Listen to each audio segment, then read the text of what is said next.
So in the next few videos, I want to talk about an early Platonic dialogue of Plato's. Uh, yeah, of course. Who else would write Platonic dialogues? Okay, so this is the Ion. The Ion is, as I said, is probably one of Plato's earliest. It's one of his shortest, so it's just a little tweeny one, and deals arguably with the notion of literary criticism, or at least literary interpretation, or the embryonic attempt to tell a story as to what literary interpretation might look like. So what's going on here? Well, the compactness of the dialogue is that it's not only short, it only has two characters, Socrates talking to this fellow named Ion. Is Ion a real historical figure like Socrates? It's not sure. I'm not sure about that. I think Plato's having us on a little bit by calling him Ion, because Ion is from this place called Ionia. Now, Ionia has a legendary founder named Ion, and Ionia was known, and to us today, and it was known somewhat as kind of, this is where philosophy starts. If you take a lot of intro philosophy courses, especially when you study the pre-Socratics, you'll learn about Ionia and people like Thales and Pythagoras and Anaximander and Anaximenes. A bunch of these earlier quote-unquote pre-Socratics come from Ionia. And it said legendary founder was Ion. So maybe, sort of Plato's maybe having a bit of a laugh, and or maybe he's referring to the fact that, philosophy first comes into the world through Ionia, and and maybe that's sort of going to suggest that Ion has this kind of link, right? This notion of being inspired by the gods when he does his literary interpretation. But that's getting a little ahead of the story. So what's Ion? Ion is this rhapsode, which rhapsodes were, people that would wander around from city to city, and they would be singing out passages of poetry. Because in our day, you just go to a bookstore or you go online and you can get all of Homer's works. You can sit down and read them. They couldn't do that then. They didn't have a publishing industry like we do now, and you wouldn't have the whole text of the Iliad available where you could just sit down and read it, or the whole text of the Odyssey as well. Like, you'd sit down, I'm going to read Homer all afternoon. They had pieces of text, but they often got their Homer fix by listening to these rhapsodes who would come along and they would sing these things out. And you think about the opening line of the Iliad, talks about singing, right? Sing, goddess, sing the rage of Achilles, or Achilles, however you like to pronounce it.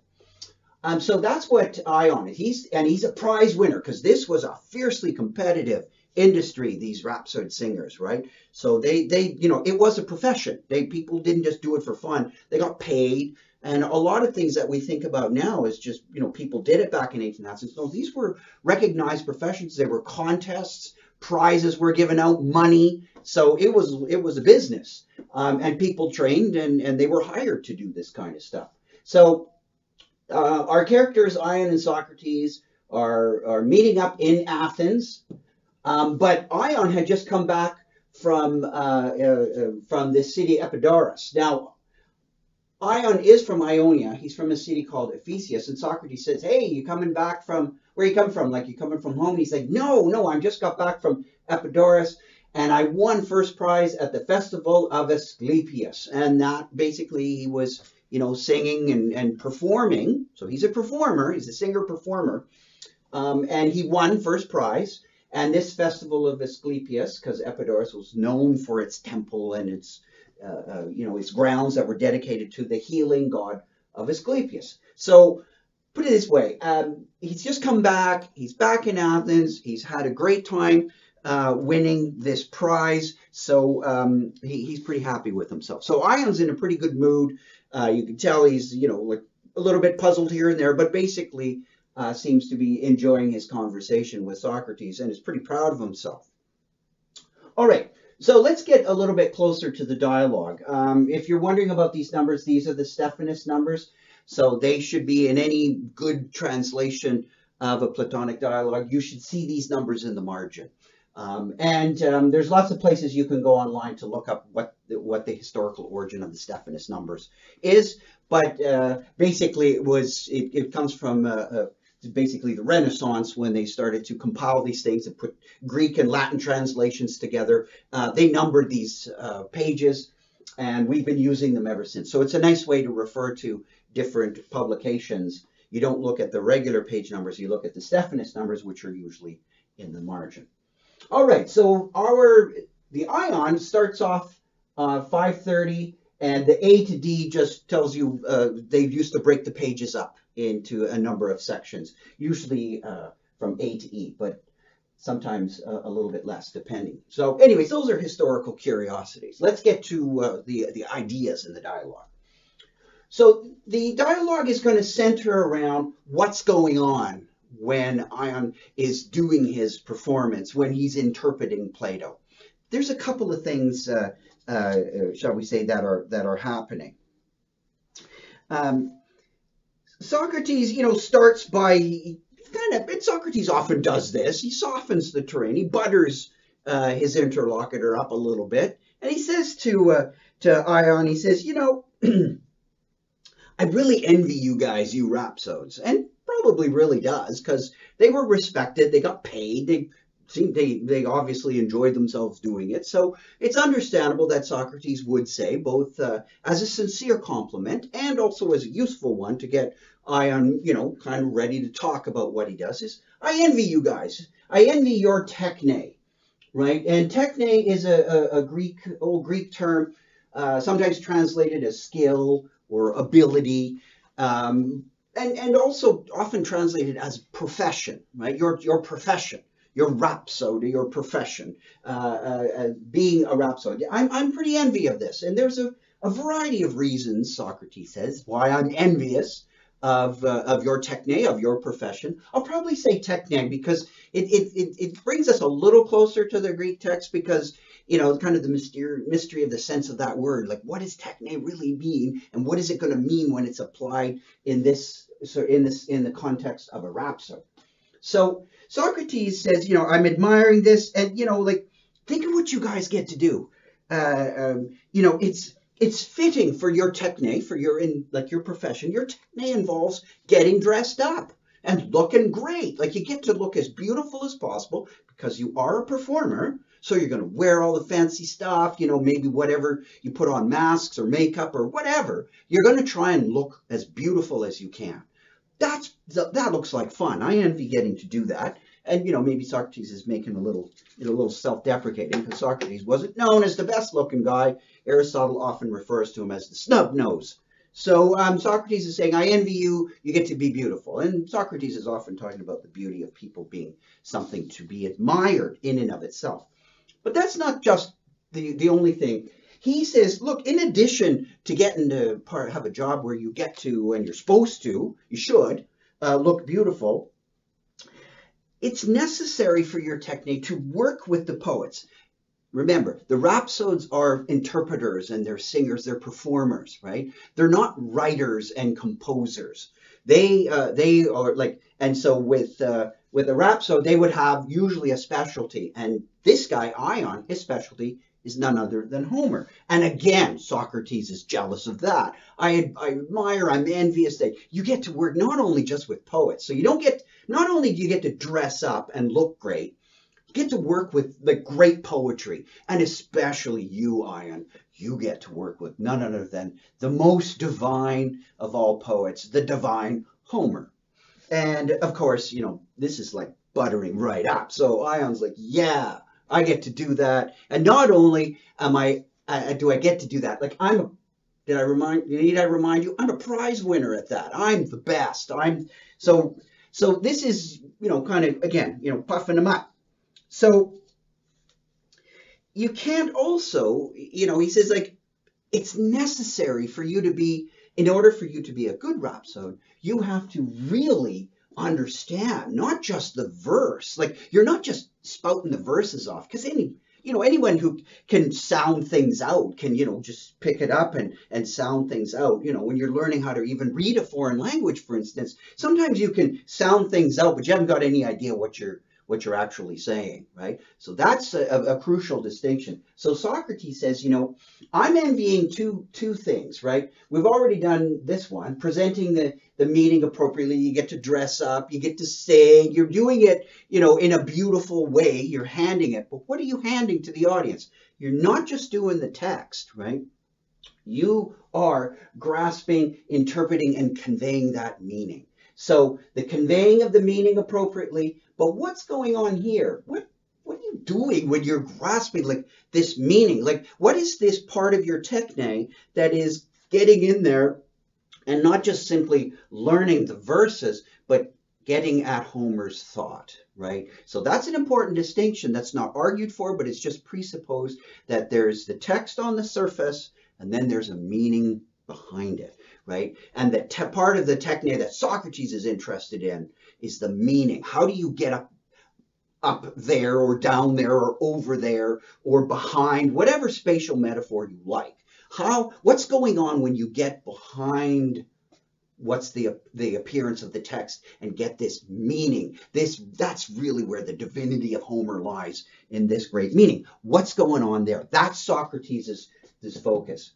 And so so there, we're off to the races, right? What's going on when you are interpreting, thinking about whatever, this notion of Homer's thought? And then, not surprisingly, Ion says, would you like a demonstration?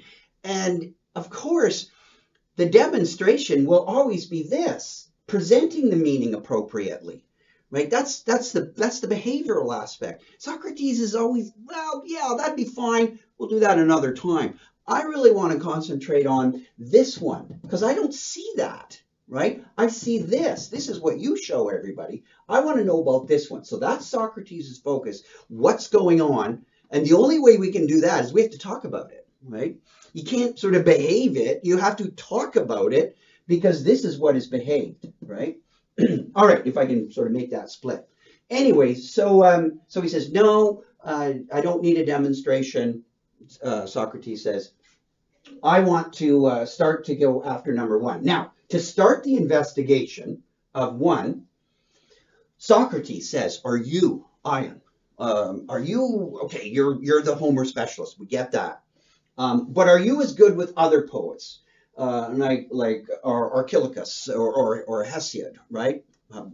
Are you as good with those guys and their work as you are with Homer? So you do Homer, can you do other poets? And Ion says, nope. Homer is my game, right? I am a Homer specialist, as we might say now, right? I do Homer, that's what I do. I do it brilliantly, and I'm the best. I'm the prize winner guy, but I don't do anybody else. No. So in other words, this isn't, it's not quite used in the dialogue, but just for explanatory purposes and thinking about this dialogue, really what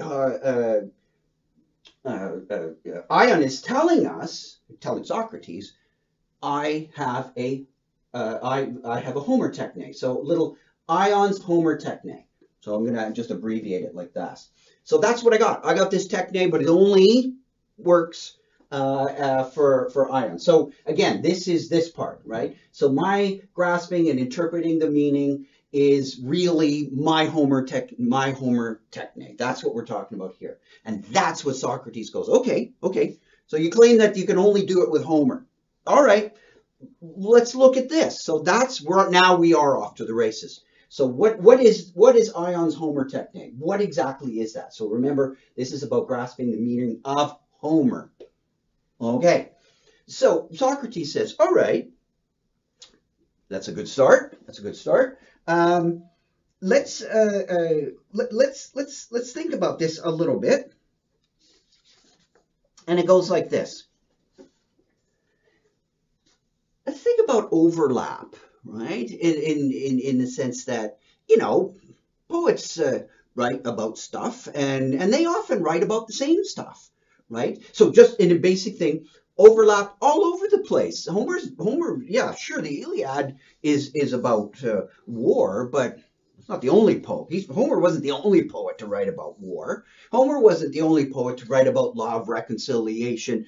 The gods the relationships between the gods, the relationships among men, women, and all kinds, societal relationships, relationships between societies and the gods. So philosophy, ethics, theology, you find all of it in Homer, and you find it in other poets. Now, not only do we have then agreements, overlaps of subject, Socrates is going to zero in a little bit more. He's going to say, with respect to agreement, what about cases where Homer and, for the sake of discussion, Hesiod, both say something, Q, whatever that happens to be, about a particular subject? Let's say they say the same thing about war. Let's say they say the exact same thing about chariot building. Let's say they say the exact same thing about animal husbandry or things like that. Whatever. So not only so our overlap is same subject, same thing said about that subject. And as we know, we are grasping the meaning behind it. So it's not merely the text, it's what's the meaning behind. So they're saying the same thing. Now, Socrates says, would you, Ion, in this case, be as good with both? Would you be as good we know that you have your Homer technique and you're awesome with doing Homer, with understanding Homer and grasping the meaning. But in this case, wouldn't you also be just as good with Hesiod? Because saying the same thing about this, and so you're basically trying to interpret this same thing said about that. The interpretations, Socrates kind of leaves that open. But wouldn't you be as good at that? That seems like you'd be able to do it equally well. And Ion says, yes. Yeah, I guess in that case where you have the subject overlap and what is said about the subject overlap. Okay, if it were said by Homer and said by Hesiod, I guess, yeah, okay, I'd be as good at both of them. I wouldn't just be able to do Homer, but no, not Hesiod. So in this case, it seems that Ion's Homer techne would be equally applicable to Homer and Hesiod in this case, right? So we haven't got a general case. We just at least got something there that says, well, in this particular case, I guess we have an exception to this Homer techne only being applicable to Homer. We got it a little bit. Yeah, in a certain case, the Homer techne would not only apply to Homer, but it would also apply to Hesiod. But in this case, right, we haven't got a general case. We've got a very particular case here. So what have we got so far? Well, I guess we got something already, because essentially we've kind of broken this Homer techne as just applicable to Homer. In other words, Ion's Homer techne, whatever it is, we still don't really know what it is. What we've done is have an idea of its boundaries. So it's not completely limited to Homer. Why? Because in this particular case of agreement, they say the same thing about a subject, and the Homer techne applies to both poets. So it would seem that Ion's original thing that I'm a Homer specialist and I don't know nobody else, no, not at all, doesn't seem to really jive very well, doesn't seem to work very well with this notion of this result that he's admitted, and he's kind of contradicted himself that, oh no, it's only him, I'm only able to do Homer, but yet, wait a second, in this case, you're also able to handle Hesiod. Okay, so your Homer techne is not completely limited to Homer. So we got a case of sort of the breaking open of this Homer techne. In a case of agreement, well, naturally, the next question is Socrates is going to say, well, what about cases of disagreement, where Homer and Hesiod disagree? How does your Homer techne thing work with that? We'll check that out. See you next video.